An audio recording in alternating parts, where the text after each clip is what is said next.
you think. Which one are you willing to give up? You willing to give up your money, or are you willing to give up your mind?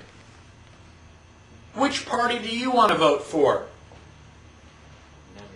None of the above.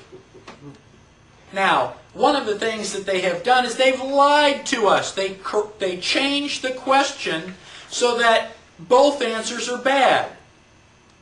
If I ask you, do you still beat your wife? Are you going to answer yes or no?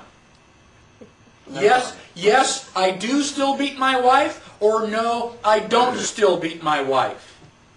The question implies that you did beat your wife at one point in time. If they ask me, I can't answer the question. It's not yes or no. I'm not married. I've never had a wife. But you have to be careful that you don't take the question for granted. One of the things that we take for granted, they ask you, whenever you talk about politics, they ask you, are you right-wing or left-wing? Are you Democrat or Republican? Why are those the only two choices? Are you going to vote for Hitler or Stalin? Are you going to vote for the electric chair or lethal injection? Now, in the back of your book, there's a little tiny card. It's called The World's Smallest Political Quiz.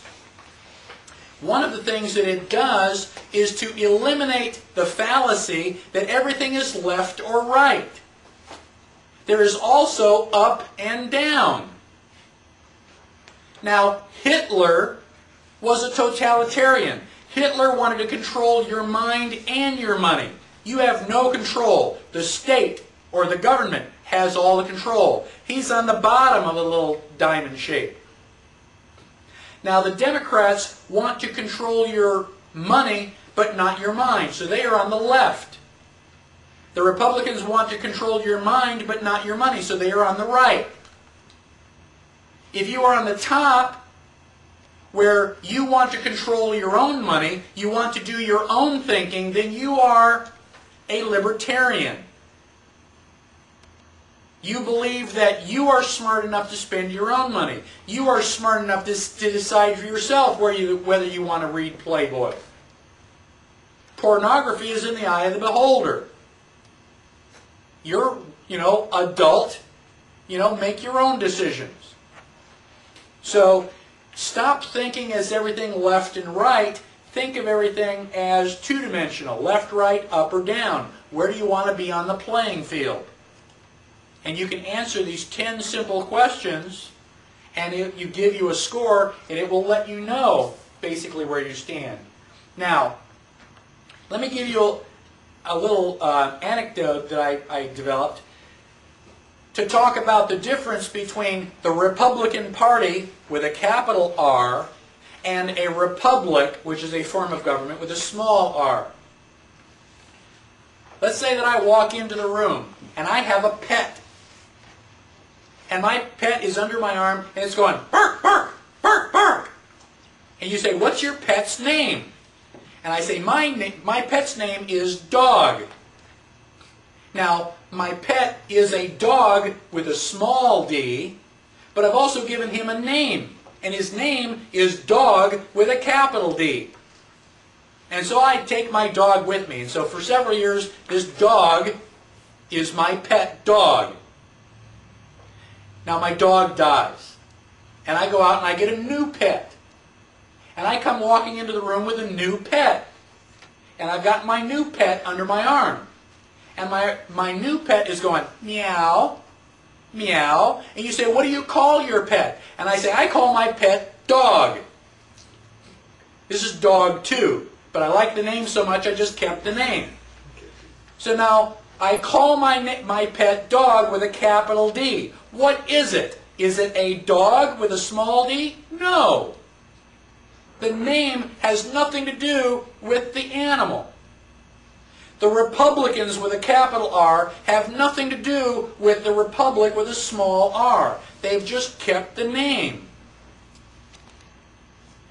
They are voting away all of your rights.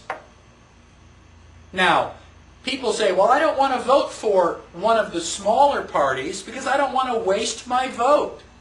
I would rather vote for one of the guys that's going to win.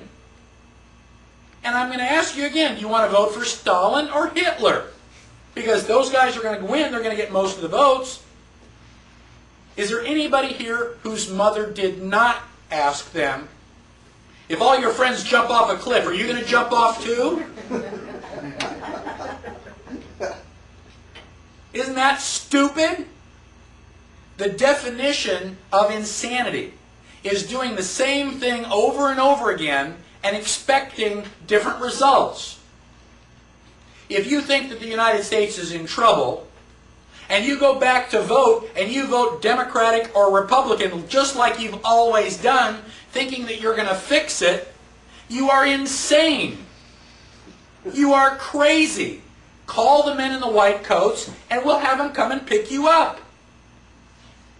If you want things to be different, you have to do something different. I don't care which party you vote for. I really don't. Just don't vote Democratic and don't vote Republican. Vote for anybody else. If you vote Democrat or Republican and 98% of the total goes to them, they go, well, things are the same. We got, the will of the people. They don't want anything to change. You say, well, yeah, but if I vote for the Libertarian, he's never going to win. Well, no, if you don't vote for him. But if you vote for him, and let's say he gets 20% of the vote, is he the president? No. But whoever is president is going to go, wait a minute, this guy got 20% of the vote. I'm going to go stand over there and do a little bit more what he was doing. They're going to have to pay attention to you. Have we ever had a socialist president? Well, nobody on the Socialist Party. We've never had somebody from the Socialist Party elected as the president. But they didn't have to. They just started the Socialist Party of America, and they just keep putting out all these ideas and getting votes. And so the Republicans and Democrats have both been becoming more and more socialist. How many people remember Franklin Delano Roosevelt? He may not have been on the socialist ticket, but Roosevelt was a socialist. He went to England, which is the center of all socialism in the world, and he learned to be a socialist. He got elected in 1932, and all of his New Deal is socialism. You like my dog? Meow, meow. Are you going to be fooled if I change the name? No. It's a cat. So then why are you so surprised when they call it the New Deal, and I go, it's socialism? How can you be fooled so easily? Any questions on the different forms of government or the different political parties? Now, on page 11, there are different implementations of those different forms of government. If I have a totalitarian government, it is a monarchy by definition. Fascism is a form of dictatorship. Fascism is a government system led by a dictator or a monarch having complete power, forcibly suppressing opposition and criticism. Forcibly suppressing opposition. Does that sound like freedom of speech is alive and well under fascism? No, you have no freedom of speech. In fact, if you say anything that the government doesn't like, you're going to disappear about 2 o'clock in the morning, and nobody's ever going to hear from you again. Now, Stalinism is another form of government. Well, Stalin was an American ally. We don't want to piss him off, and so even though he was a fascist, we don't want to call him that because that might be a little embarrassing.